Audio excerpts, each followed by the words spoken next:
Olá, meus alunos, tudo bem com vocês? Vamos dar então continuidade ao nosso estudo do direito administrativo e hoje nós vamos tratar ainda sobre a organização da administração pública. Perceba que eu coloquei lá número 2, porque nós estamos aí dividindo as aulas para não ficar muito difícil para vocês, para não ficar uma aula muito extensa, muito cansativa, tá bom?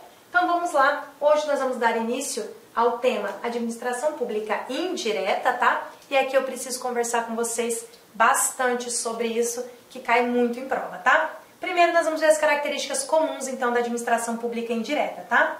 Vamos falar aqui de tudo que se aplica à administração pública indireta. Antes disso, eu preciso conversar. Quem é a administração pública indireta? Vamos lá.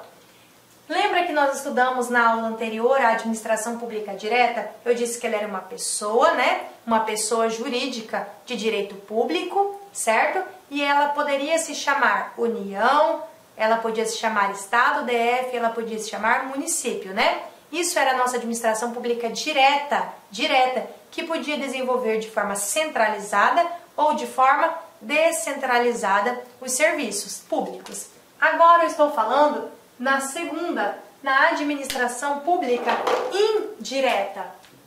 Na administração pública indireta, tá bom?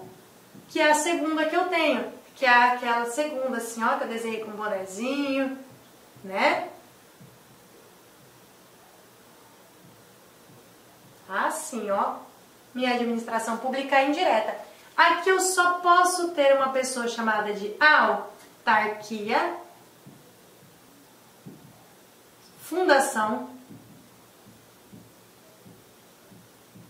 empresa pública ou sociedade de economia mista, tá bom? Só pode se chamar autarquia, fundação, empresa pública e sociedade de economia mista. Lembram que eu desenhei um mapa assim, ó, e eu vou passar um risco para que você não confunda. Eu desenhei um mapa do meu mundo administrativo, do que é administração pública. E eu disse, aqui dentro do meu mundo administrativo, só existe a administração pública direta ou indireta. O resto, professora, não é administração pública? Pessoal, para fins de classificação da administração pública, não. Mas exerce funções estatais?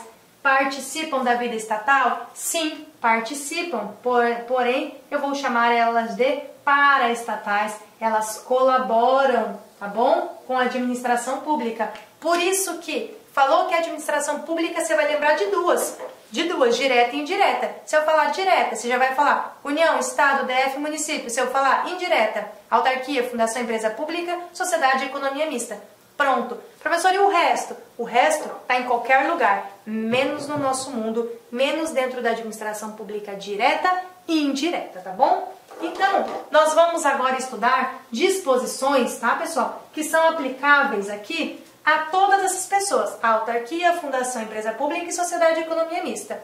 E depois nós estudaremos tudo sobre uma autarquia, tudo sobre uma fundação, tudo sobre uma empresa pública e tudo sobre a sociedade de economia mista, tá bom? Então vamos lá ver o que se aplica a todas elas para ficar mais fácil a compreensão. Bora lá! Todas elas, ou seja, quando eu estou falando agora só da pessoa jurídica aqui, chamada de administração pública indireta, a todas elas possuem personalidade jurídica própria, tá bom? Todas têm uma personalidade jurídica distintas e própria, tá? Elas respondem por seus próprios atos, elas têm receita própria, tá bom? Têm patrimônio próprio, todas elas possuem autonomia técnica, administrativa e financeira. Elas não têm aquela autonomia política, por quê? Porque a autonomia política é da direta, que é da União, Estado, Distrito Federal ou município. Elas sim têm autonomia política, tá? E claro, essas pessoas da administração pública indireta não podem legislar, tá bom? Vale destacar que as agências reguladoras, que nós vamos estudar executiva e reguladora, elas também não legislam, pois apenas definem normas técnicas aí complementares então à lei, tá bom? Todas elas, autarquia, fundação, empresa pública e sociedade de economia mista, que são as indiretas, não possuem fins lucrativos, tá? O lucro é possível, mas elas não são criadas com o objetivo de lucro. As empresas públicas e a sociedade de economia mista, elas podem prestar serviço público ou explorar a atividade econômica. E, ainda nesse último caso, o objetivo ele não é o lucro, e sim a segurança nacional ou o interesse coletivo, tá bom? Se houver valores, eles serão tidos aí como superávit e não como lucro. Então, a administração pública indireta tem lucro? Não, tem superávit, tá? Lucro não. Nesse sentido, nós temos aí o 173 da Constituição, que fica para leitura, tá? Finalidade específica. A autarquia tem finalidade específica, a fundação tem finalidade específica, empresa pública e sociedade de economia mista, tá? Destaca-se que esta finalidade só pode ser modificada por lei, é o princípio da especialidade, tá bom? Controle ou tutela administrativa, todas têm, tá? Tendo em conta aí a inexistência de hierarquia, já que elas são outra... Olá, meus amigos, eu sou o professor Lac e inicialmente eu quero pedir licenças, pois estou interrompendo seus estudos, mas essa videoaula que você está assistindo é uma videoaula demonstrativa para você conhecer a qualidade do material, a qualidade do nosso trabalho.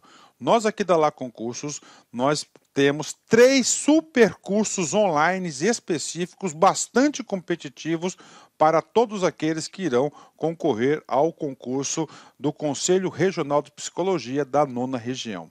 Nós aqui da Lá Concursos, este ano, nós decidimos nos especializarmos em concursos focados para conselhos. E claro, o primeiro concurso que nós estruturamos foi o CRP. Somente esse ano nós conseguimos, preste atenção, oferecer curso completo para o CRP 011, que é do Ceará, o CRP agora do Mato Grosso, que é o 18, e agora o CRP de Goiás, o 09.